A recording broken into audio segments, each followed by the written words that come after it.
Aleluia, glória a Deus. Pode se assentar, querido. Você já reparou que o problema nunca foram as tempestades? Você já reparou que o problema nunca foi o vento forte, as águas agitadas? O problema nunca foi esse. Desde o dia que a gente saiu do ventre da nossa mãe, as tempestades aconteceram. Desde o dia que a gente se entende por gente, os ventos continuaram soprando forte. Desde o dia que a gente entende que a gente é gente, a gente passa por intempéries, por lutas, por dificuldades. A Covid-19, que é agora a grande crise do momento, é apenas mais uma de tantas que nós passamos.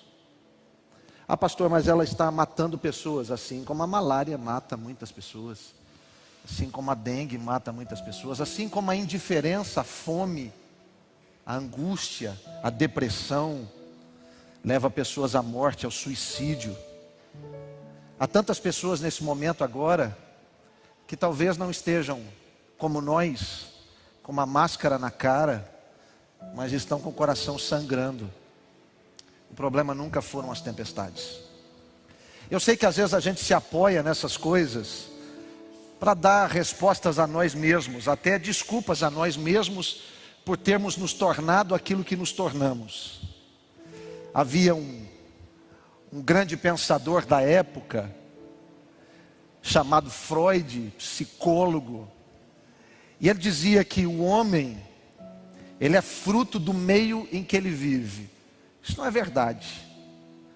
Porque se a gente olha para Adão, por exemplo, alguém que vivia no paraíso conseguiu tornar o paraíso um inferno, um lugar terrível, a ponto de que ele sai daquele lugar porque ele contamina aquele lugar. O problema sempre foi como é que a gente reage às coisas que são óbvias e que têm obviedade na nossa vida. Olha só que coisa interessante, o mestre, quantos aqui dependem do mestre chamado Jesus Cristo? O mestre disse uma coisa, ele diz assim: no mundo tereis aflições. Olha para quem está do seu lado e fala assim: isso não é novidade para você. Isso não é novidade para você. A cada notícia, a cada momento, a cada estado, a gente fica quase como que ao contrário, antagonicamente daquilo que as Escrituras dizem. O povo que recebe a restauração fica como quem sonha, e nós, quando olhamos as notícias, ficamos como quem tem um pesadelo. Mas o problema nunca esteve na tempestade. Nunca esteve na tempestade. Talvez você me pergunte essa manhã: pastor, então se o problema não está na tempestade, o problema está onde? Vamos para as Escrituras? Evangelho de Mateus capítulo 7. Evangelho de Mateus capítulo 7.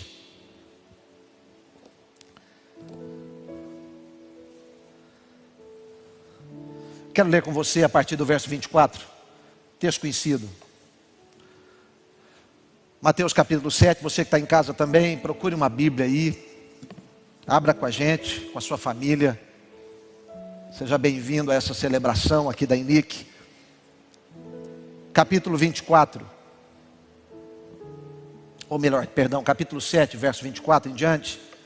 Ele diz assim: todo aquele, pois, que escuta essas minhas palavras e as pratica, assemelho-ei ao homem sábio, que construiu a sua casa sobre a rocha. E desceu a chuva, vieram as inundações, sopraram os ventos e golpearam contra aquela casa, mas ela não caiu, porque estava fundada na rocha. Verso 26, e aquele que ouve as minhas palavras e não as pratica, compará-lo-ei ao homem insensato que edificou a sua casa sobre a areia. E desceu a chuva, vieram as inundações, sopraram os ventos, golpearam contra aquela casa e ela caiu, e grande foi a sua queda. O problema nunca foi a tempestade. A tempestade vem sobre os bons e sobre os maus. A tempestade vem para os puros e para os impuros, para os santos e os profanos, os que têm a salvação e os que não têm. O problema nunca foi a tempestade. O problema sempre foi o alicerce. Esse é o grande problema da nossa vida. Na verdade, todas as crises, sejam elas interiores ou exteriores, acontecem para provar uma coisa só: o nosso alicerce. Quanta gente agora, nesse momento de desespero mundial, porque tudo aquilo que a gente não pode controlar tende a nos desesperar. Eu me lembro que havia uma comédia antiga. Eu não sou muito aficionado com filmes, mas de vez em quando eu gosto de assisti-los. Havia uma comédia e o título dela era Aperte os cintos, o piloto sumiu. Quantos se lembram desse filme? Isso aqui é no tempo que a gente, não é, mascava aquele chicletinho azedinho. Isso aqui é antigo demais. Isso é naquele tempo que você ia na mercearia e comprava aquela chupeta de caramelo. Lembra da chupetinha de caramelo? Você lembra? Olha aí, irmão, meu Deus do céu. Subiu um cheiro de naftalina aqui nesse ambiente agora, impressionante. Apertem os cintos. O piloto sumiu. Eu sei que depois de um bom tempo, mesmo sendo uma comédia, Serrão, quando viajava de avião, eu sempre ficava olhando se o piloto tinha entrado. Sempre ficava olhando. Meu Deus do céu. E se? Quem nunca pensou numa viagem, seja por ar ou por terra, e se o piloto for mais crente do que eu e o arrebatamento chegar e ele vazar e eu ficar, o que vai ser? O problema nunca foi a tempestade. O problema sempre foi o alicerce. Tudo que acontece vem só para provar o alicerce. Quantas pessoas, quem sabe, diante das crises, agora renegou a sua fé? Quantas pessoas, quem sabe, agora na crise, entraram nelas como cristãos autênticos, fiéis, envolvidos com a obra, e agora retornaram frios. É certo que as tempestades deixam marcas. É certo que as tempestades provocam algumas coisas, até algumas rachaduras. Alguns telhados destelham. Mas a grande diferença é que a casa fica de pé. Porque o problema nunca foi a tempestade. O problema sempre foi o alicerce.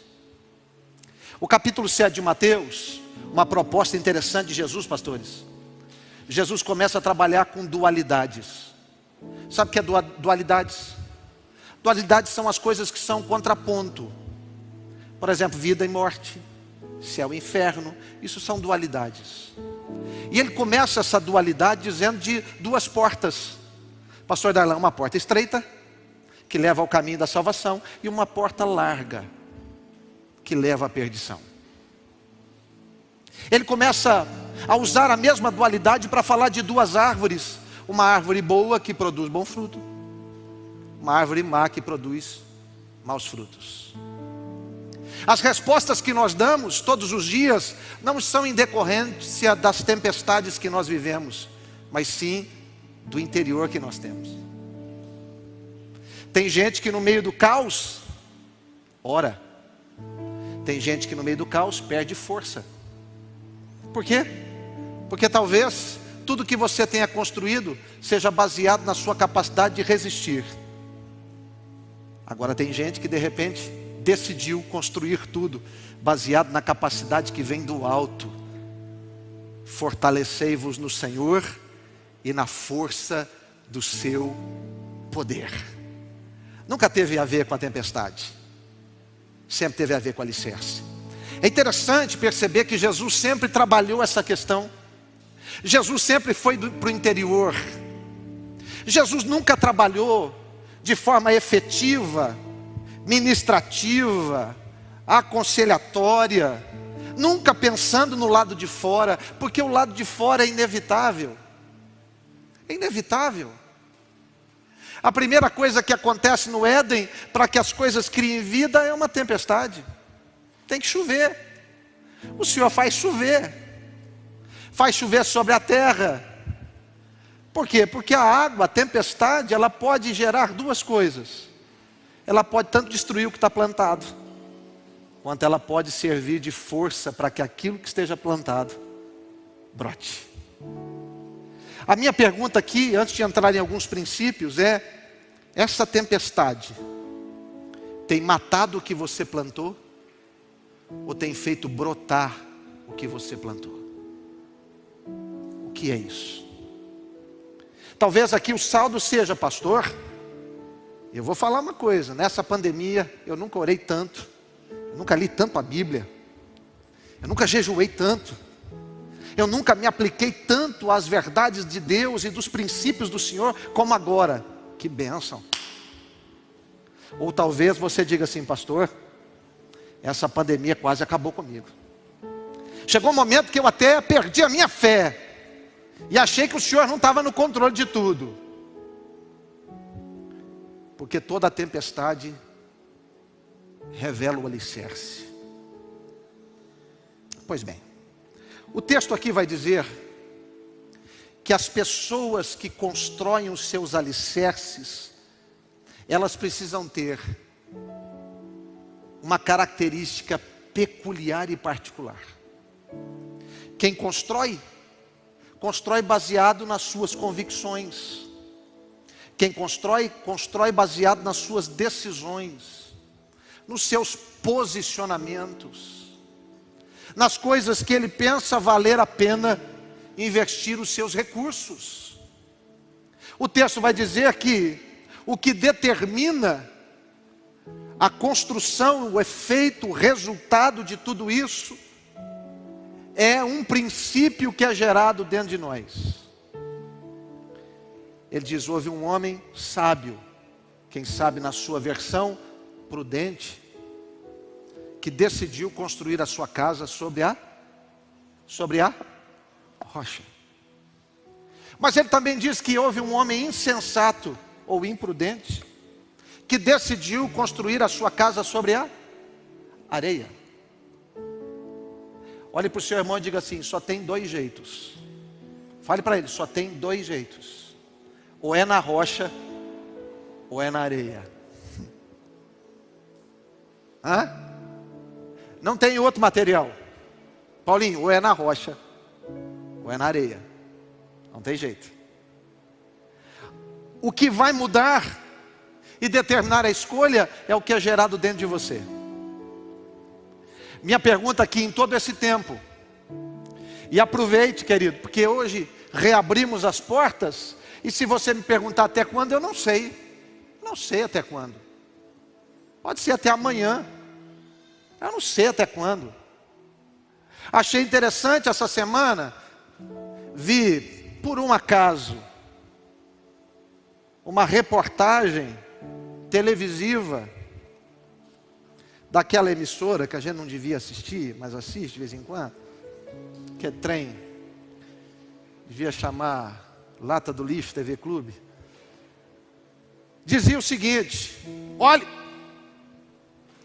vacine já, mas lembre-se que isso não é garantia de nada. Eu fiquei pensando que alguns meses atrás era o suprassumo de tudo. Olha, a gente vai tomar e aí nós vamos poder viver a vida normal. Então tome. Tome. Por que eu estou dizendo isso? Por uma questão muito simples. Eu não estou aqui e daqui a pouquinho estou esperando. Eu sou 7:2 ainda. O Juninho sempre tem alimentado aí todos nós com o calendário. Eu ainda sou 7:2. Estou pedindo: Senhor, me ajuda aí.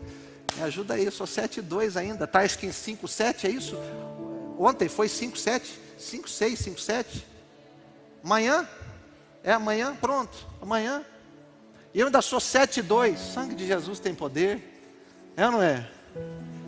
Meu Deus. Meu filho é 2005. Será que ele vai ver nessa geração ainda essa vacina, meu Deus? Senhor. Aí de repente a gente começa a perceber que se não for o Senhor, como diz a palavra das Escrituras, em vão vigia o sentinela. Inútil vos será levantar cedo, repousar tarde, comer o pão que penosamente granjeastes, mas aprenda um princípio: aos seus amados Ele dá enquanto dormem. Tudo é uma questão de alicerce, tudo é uma questão de convicção, da onde você pôs a sua vida. Tudo é uma questão de perceber que se nós nos livrarmos desta tempestade, outras vão se formar no mar da vida. Os discípulos escapam de uma tempestade, Jesus dormindo na polpa do barco. Ele levanta, acalma a tempestade, acaba com o flagelo, e de repente Jesus os despede. Num outro episódio, um pouco mais à frente, eles vão no barco.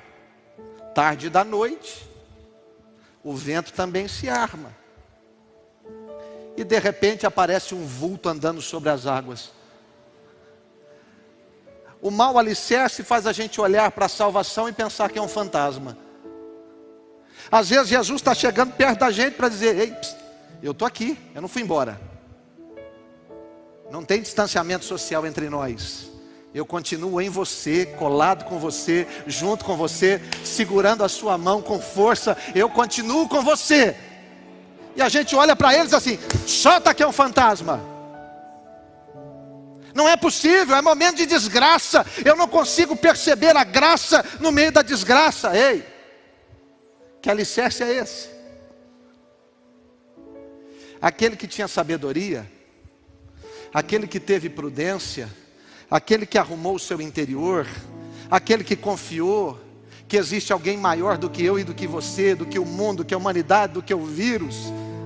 Ah, meu irmão, tem alguém aqui na face da terra que convive com você, que está junto com você, que anda com você, que chora com você, que levanta você, que se alegra com você, que abençoa você. Este jamais vai ser contaminado por vírus nenhum, meu irmão. Existe um. Ele andou com você. Ele andou com você. E nos momentos em que o nosso alicerce é Ele, a água bate. Bate com força, pastor Ângelo. O vento sopra com força. Levanta aquela poeirama, aquela sujeirada. E quando passa, alguém olha de longe e fala assim: ei, aquela casa é a única da rua que ficou de pé. É a sua casa, meu filho. É a sua vida. A tempestade vai passar e as pessoas vão olhar e dizer assim: essa casa ficou de pé. Essa casa ficou de pé. Essa casa ficou de pé. E eles vão perguntar: por que ficou de pé? Porque choveu menos. Aliás, aqui em Itatiba tem um fenômeno interessantíssimo. Às vezes eu estou lá em casa, caí no pé d'água. Chego aqui de manhã para falar com os meninos aqui e falo assim: gente, que chuvarada foi essa ontem à noite? Aquela abençoada ali, Luciene, diz assim: chuva? Aonde? E aí eu fico naquela dúvida: gente, será que eu sonhei? Ou ela que dormiu demais? A tempestade vai cair. Mas quando você acordar, que você está na rocha, parece que lá nem choveu. Parece que lá nem caiu água. Caiu, mas estava sobre a rocha. E quem está sobre a rocha prevalece para sempre. Eu me lembro que da primeira vez, por 7 meses, nós ficamos aqui nesse lugar aqui mesmo. Depois os meninos montaram carinhosamente um cenário ali. Parte do louvor era aqui, a palavra era ali. Por 7 meses nós ficamos dizendo: Senhor, Senhor, Senhor, Senhor, põe a mão, sopra, põe a mão, liberta, põe a mão, põe a mão, põe a mão, põe a mão. A igreja recebeu o aval para abrir. Uau! Me lembro que foi uma coisa extraordinária. Eu até pensei dentro de mim que o grande e último avivamento viria após esse período do primeiro fechamento da igreja. sua abertura. Eu falei, meu Deus, agora vai ser um negócio de louco. Nós vamos ter que empilhar a cadeira, um em cima do outro, fazer beliche aqui, treliche. Que isso aqui vai ser uma coisa de louco. E eu confesso para você que no primeiro culto, todas as expectativas foram realmente, apontavam para isso.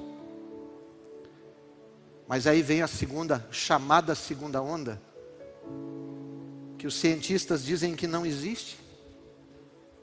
Mas a gente gosta de botar nomenclatura nas coisas, né? A segunda onda. E aí a minha pergunta para você é: que onda você está? Que onda você está? A lógica da vida, e a Bíblia coloca isso, trazendo para a vida como o mar. Todas as vezes que você ouvir a palavra mar nas Escrituras, tem a ver com a vida. Tem a ver com a vida. E é interessante para aqueles que já foram na praia, que quando o mar está um pouco revolto, a primeira onda que vem, ela é show. Ela é show. Dá para a gente pular? Dá para pular? Mas não é para pular 7 vezes não. Só uma vez está bom. Dá para pular. E aí a gente sai. E você já viu qual é a tendência da gente? Quando vence um obstáculo, a gente vira de costa. Porque a gente quer olhar para as pessoas que estão vendo a gente para dizer: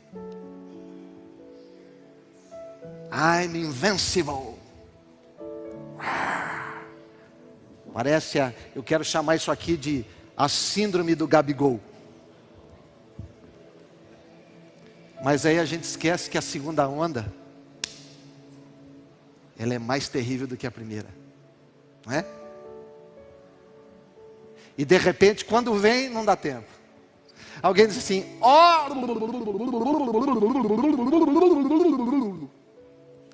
sai desesperado, né? As donas saem segurando tudo para não perder. Vira um caos. Quem põe a sua vida na rocha não desconsidera o fato de que a mesma chuva que choveu uma vez pode chover outras vezes, outras vezes, outras vezes, outras vezes.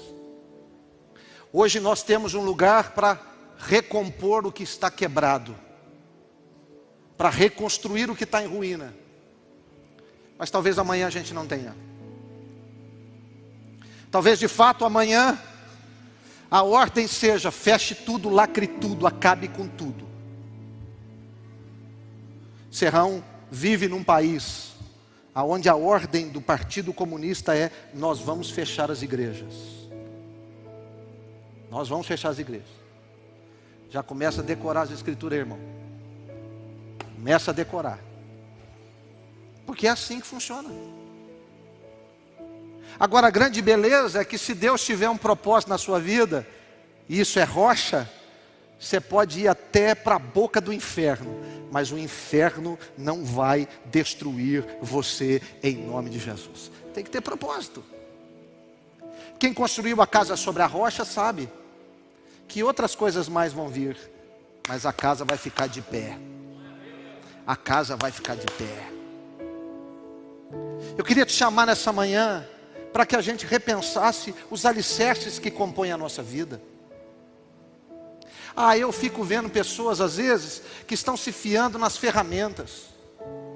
Aliás, a gente vive um mundo hoje que parece que a gente quer tudo pronto e enlatado, pastores. Tudo pronto. Tudo pronto. A gente não tem a paciência da formação. Eu estou dizendo para você, a impaciência começa a gerar corrupção. Nós estamos recheados de matéria aí de gente que finge que aplica e não aplica, esconde para dar em casa, para dar para os outros, para vender o lote, para não sei o quê, porque a impaciência faz isso. A impaciência nos faz tomar atitudes que não são atitudes de gente. Não são atitudes de gente, nem de um animal, mas são atitudes de um demônio. Porque às vezes a gente precisa entender isso. Às vezes a gente fala assim, não, fulano parece um animal. Não, senhor, não xinga o animal não. Fulano parece um demônio. Porque nem animal faz isso. Animal, quando a cria nasce, ele lambe. Tem uns que matam a cria. Joga pela janela. Espanca até a morte. Animal não faz isso não. Lambe a cria, protege. Se alguém quiser pegar, ele vai e arrisca a sua própria vida para proteger. É coisa de demônio. A tempestade não é coisa de demônio. Mas talvez o estrago que seja produzido seja. Construir a casa sobre a areia significa pegar tudo aquilo que você aprendeu de Deus. Quem aqui tem aprendido nesse lugar de Deus? Quem tem aprendido de Deus? Quem tem aprendido com as Escrituras aqui nesse lugar? Quem tem aprendido? Pegar tudo aquilo que você aprendeu e jogar no lixo, rasgar. Porque você acha que uma ferramenta vai te ajudar.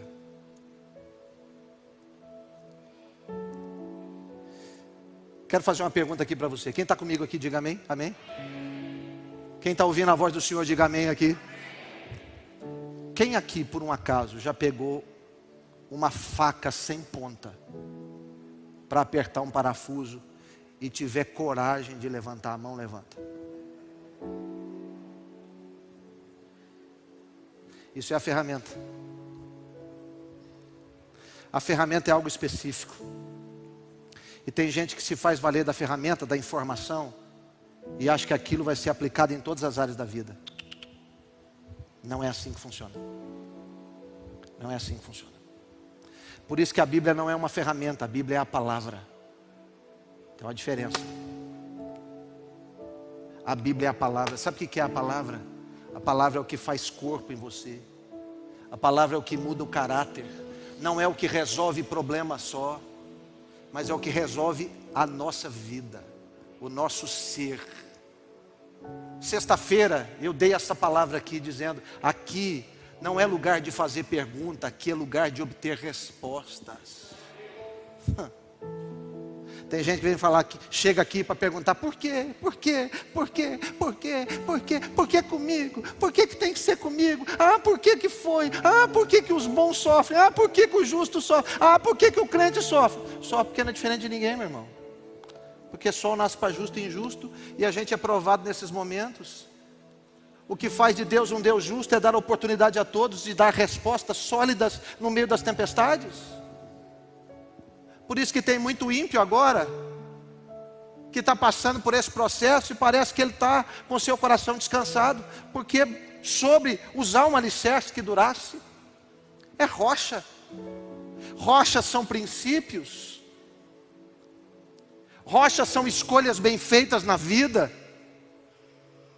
Rocha não tem a ver com imediatismo. Você quer que Deus resolva tudo de uma vez só, mas você não está pronto para uma vez só. Você, para chegar onde você chegou, você passou por um processo. Você foi desenvolvido no seu tempo infantil, infanto, juvenil, junior, fase adulta.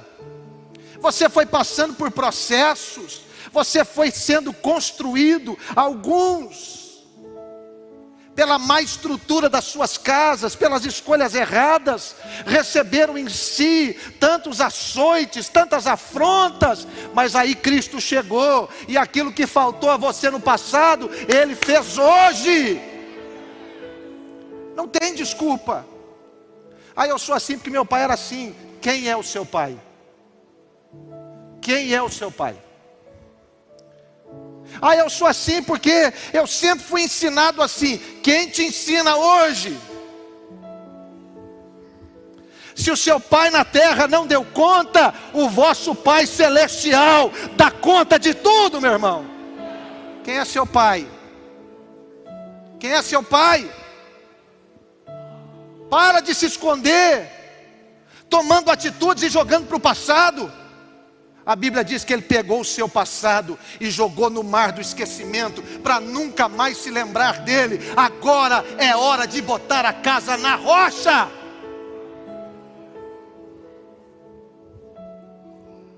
Põe na rocha.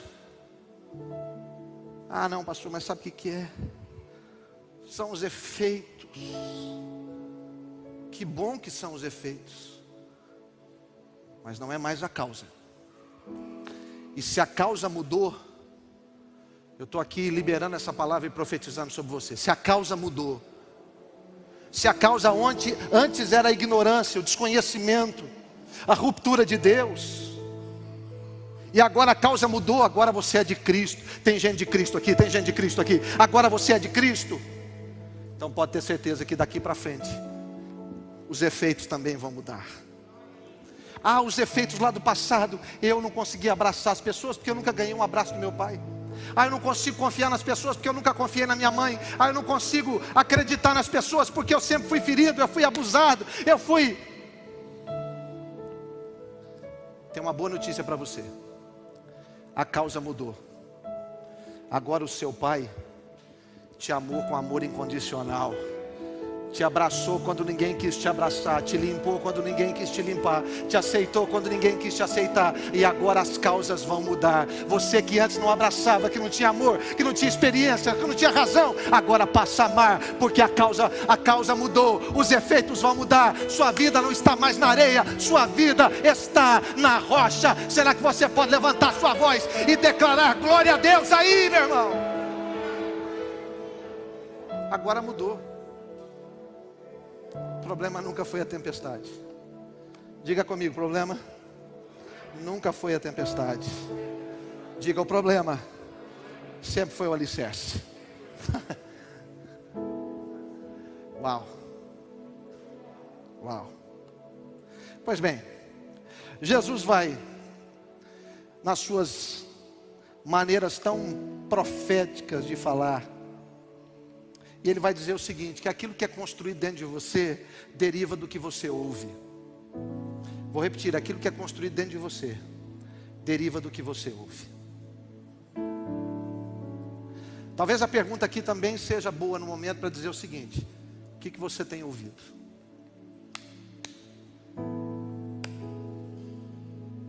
Olha como é que Jesus, profeticamente, através de João, trata as igrejas do Apocalipse.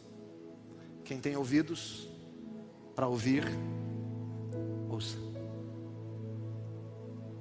Ouça.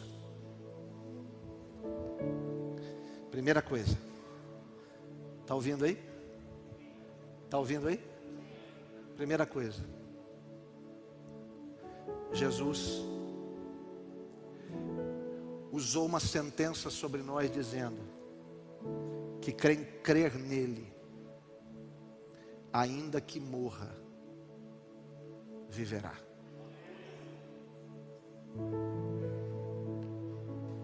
Eu vou repetir. Jesus disse que aquele que crê nele, mesmo que morra, viverá. Sabe por que isso às vezes não faz tanto efeito para nós? Porque a morte é individual. Eu quero sentir, determinar aquilo que eu não passei. Existem algumas recompensas que só quem passa, quem morre, é que desfruta. Quem morre não pergunta por quê. Quem morre agora é provado no alicerce da sua vida. Se ele construiu sobre a rocha, hoje mesmo estarás comigo no paraíso.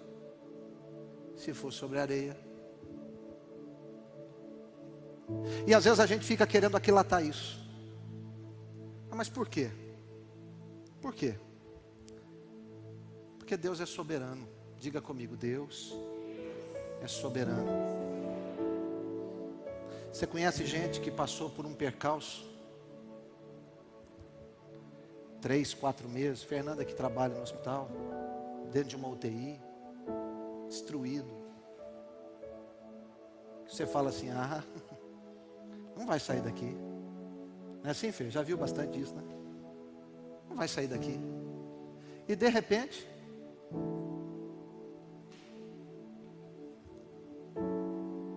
abre-se as portas. E parece que a expressão que a gente tem é aquele que estava morto reviveu. Sai para fora. E tem gente que às vezes não dá nem tempo de chegar no hospital. O cara está andando na rua, uma boa, saúde boa, corredor, atleta.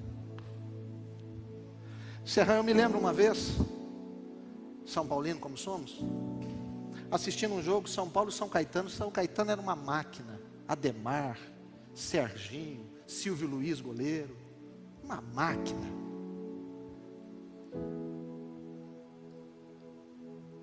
O Souza fez um lançamento, Grafite foi na disputa da bola. Serginho dominou, saiu jogando, tocou a bola. Quando ele tocou a bola, ele, puf, no pé do Grafite. Uma comoção, a ambulância entra, jogadores desesperados, botando a mão na cabeça, entra. Leva para o hospital, mas já estava morto. Passado uma semana, um jogador na Europa chamado Foé também recebe uma bola, vira os olhos para cima. Gente que você diria assim, imagina, vai ser a última pessoa na face da terra que isso vai acontecer. E sabe o que acontece? Porque nós não somos donos de nada. Você escolhe o alicerce.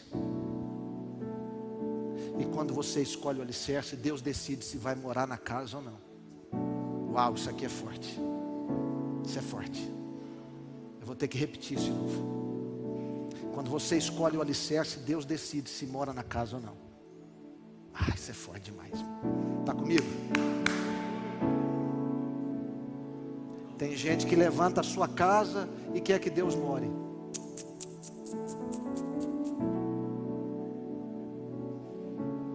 Tem gente que levanta sobre a rocha e não precisa nem pedir. Deus já veio fazer morada. Deus faz morada no tempo da vida. Deus faz morada no tempo da morte. As nossas convicções vão ganhando corpo. A nossa vida vai ganhando corpo.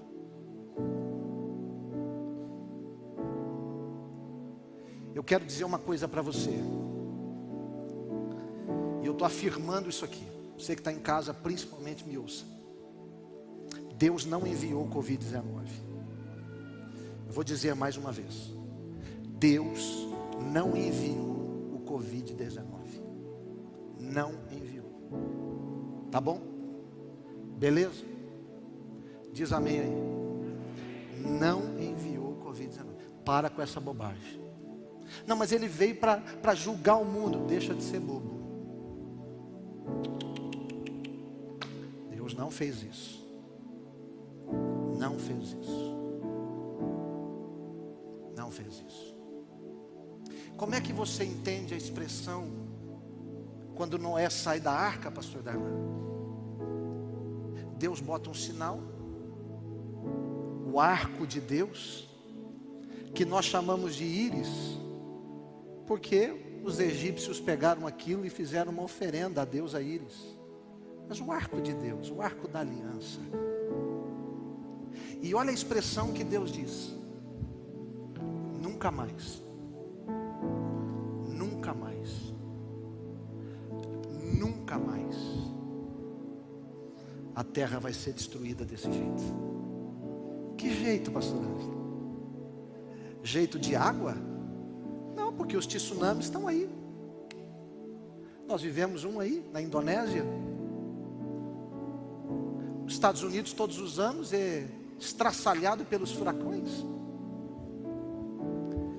Mas o que Deus diz para Noé: eu nunca mais vou destruir o homem por causa de uma ira.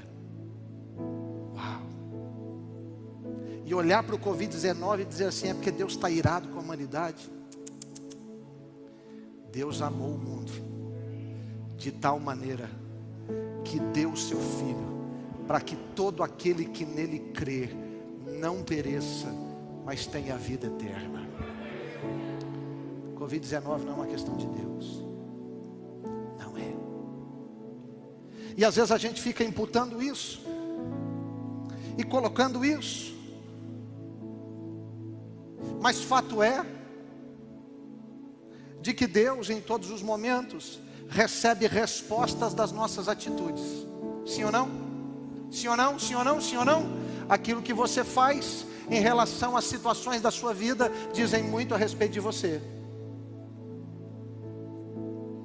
Por exemplo, se no momento que você está amargurado, você vai para o shopping para gastar o que você não tem, isso diz sobre você que você é um compulsivo, além de ser um inconsequente, um irresponsável. Se você sai brigando com todo mundo, porque o dia não foi bom, e você sai metendo o pé em todo mundo só porque o seu patrão pegou no seu pé, isso diz muito sobre você. Que você é alguém que ainda não aprendeu a viver em sociedade, em comunidade. Porque não é porque o fulano fez, que quem paga o pato é o Pietro. Não é. E essa questão do Covid-19? Deus agora deixou escancarado diante de nós. Quais são os nossos alicerces? Quais são?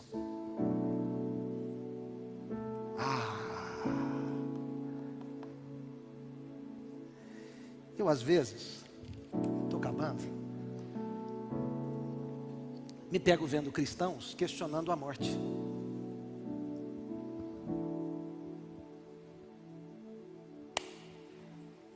O apóstolo Paulo certa vez disse assim: eu estou num dilema. Paulo era diferente. Eu estou num dilema, eu não sei se é melhor ficar aqui com vocês ou se é morrer. Porque se eu morrer, eu vou estar primeiro com Cristo.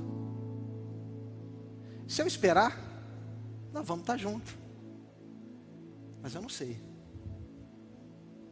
E às vezes eu vejo pessoas que perdem a sua esperança. Como assim? Deixa eu lembrar você de uma coisa que talvez você tenha esquecido. Quando soar a trombeta, ou se Deus nos chamar antes, haverá uma morada eterna preparada para nós.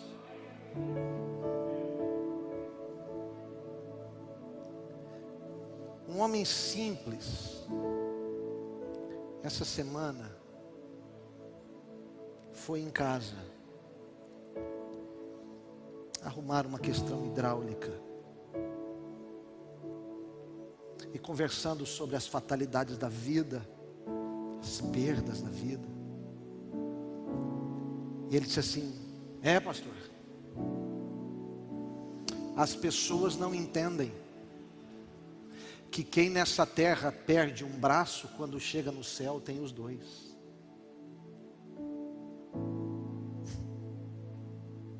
As pessoas não sabem que quem é comido pelo câncer num dos seus órgãos aqui na terra e morre, não chega no céu faltando um órgão, chega no céu completo. Ele disse assim: peraí, varão, que isso aqui é forte, eu tenho que anotar, isso aqui vai para o seu irmão, né?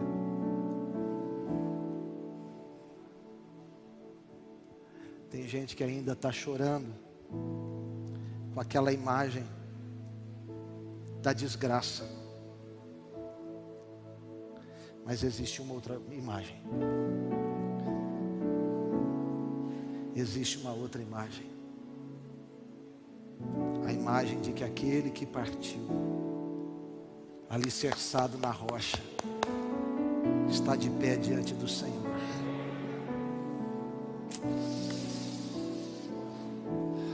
Quem crer em mim, diz o Senhor, do seu interior fluirão rios de águas vivas. Pastor, O rio da minha vida está infectado, não tem mais peixe, não tem mais vida, não tem mais planta, não tem mais nada. Não dá nem para mergulhar no rio da minha vida. Pastor, eu não sei o que aconteceu, são tantos detritos que foram jogados lá, tantas impurezas, agora esse rio acabou. Abre sua Bíblia comigo aí. Livro dos Salmos. Abre. E assim que você achar o Salmo 46, fica de pé comigo, por favor.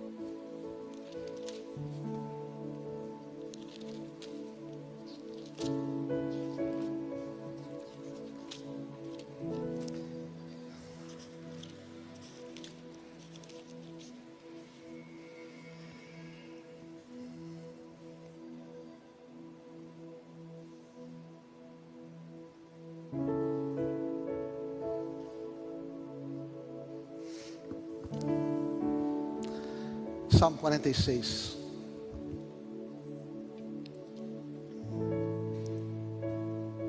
Pastor, meu rio secou, e as águas apodreceram. Pastor, acho que com esse Covid-19, eu não sou mais quem eu era. Não consigo mais acreditar, não consigo mais celebrar, não consigo mais servir. Secou.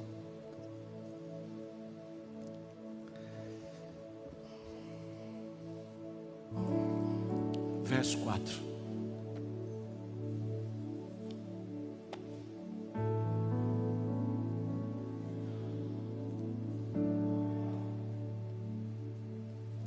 O salmista diz assim: há um rio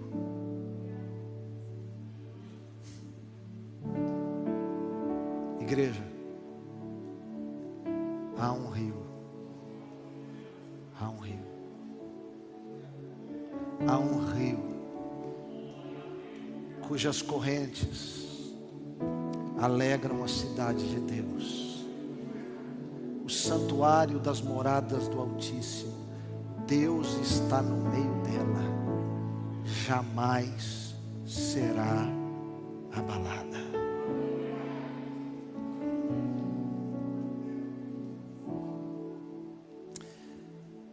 Deixa eu fazer uma pergunta para você. De onde vem a água?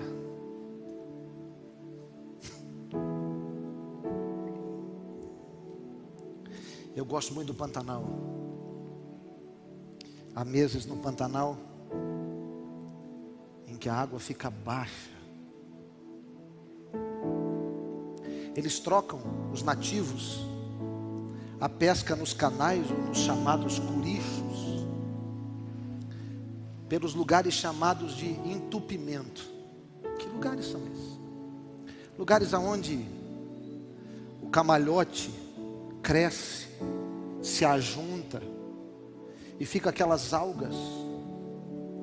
E de tão seco que é o rio, você pode pisar nelas porque elas vão formando camadas e aquilo parece um tapete. Eles abrem um buraco naquilo, pegam um peixinho natural, descem com uma linha para pegar as cacharas, os pintados, porque o rio está tão seco que quase que você pode enfiar a mão e buscar. Mas às vezes quando a gente chega lá, a gente pergunta assim: como é que está o rio? Aí o rapaz disse assim: graças a Deus choveu bastante, o rio encheu. O rio encheu. O Pantanal é quase que proporcionalmente só água. Há lugares em que a gente pega uma embarcação, um barquinho de 3 lugares, anda e você olha para frente é água, para trás é água, para o lado direito é água, para o lado esquerdo é água. Você fala: eu estou no meio do oceano. Não tem uma terra, não tem uma ilha, não tem um horizonte, não tem nada, é só água.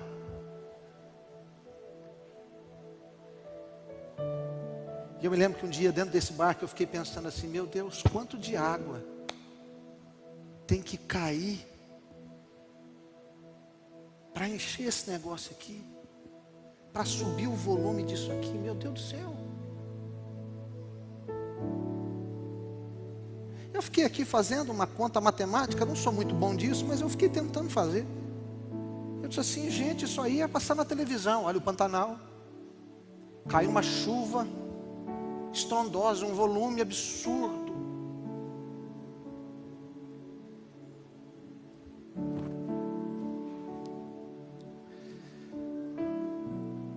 Você não percebe, porque você acha às vezes que tanto a seca quanto a cheia acontecem da noite para o dia.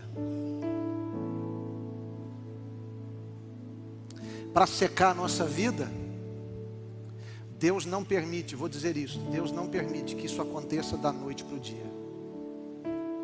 Para secar a sua vida leva tempo. Leva tempo. Vai saindo água e não vai entrando água. Um dia, um mês, um ano, uma década.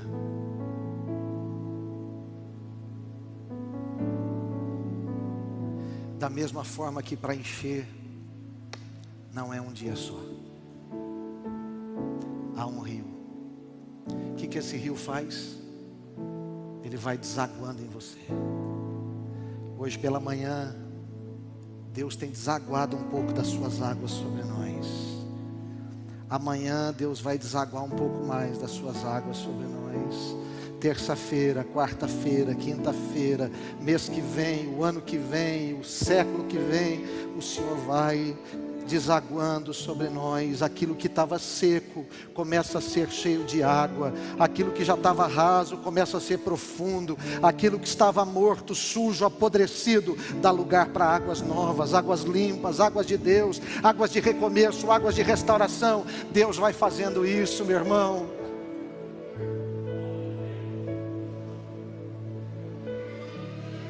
E eu encerro dizendo o seguinte: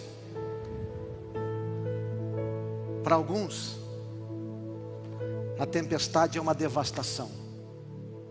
Para outros, é Deus enchendo o rio. Deus devolvendo água, com força, com pressa. Tem coisas que você tem pressa e Deus não as tem. Mas tem coisas que Deus tem pressa e você não tem.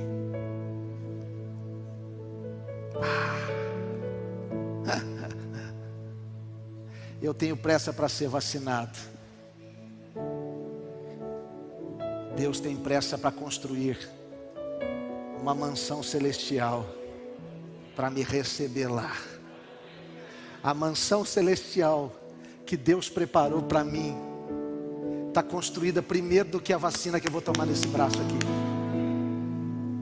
Se ela não vier, eu não estou desabrigado, desamparado, órfão. Eu tenho um lugar. Eu tenho um lugar.